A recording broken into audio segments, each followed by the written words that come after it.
vipi mke wangu? Nikumisi. Nikumisi mzima. Mzima. Sasa na surprise kwako. Surprise gani? Nataka ufumbe macho kwa sekunde 20 tu. Sawa? Alafu nakuonyesha surprise yangu. Si unaniamini? Nakuamini. Alafu kama unaona kitu chochote? Hapana. Hauoni? Sioni kitu chochote. Kweli? Ndio. Hapo. Hamna kitu.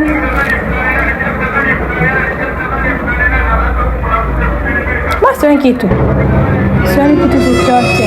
Kweli? Ndio. Hapo. Hamna kitu.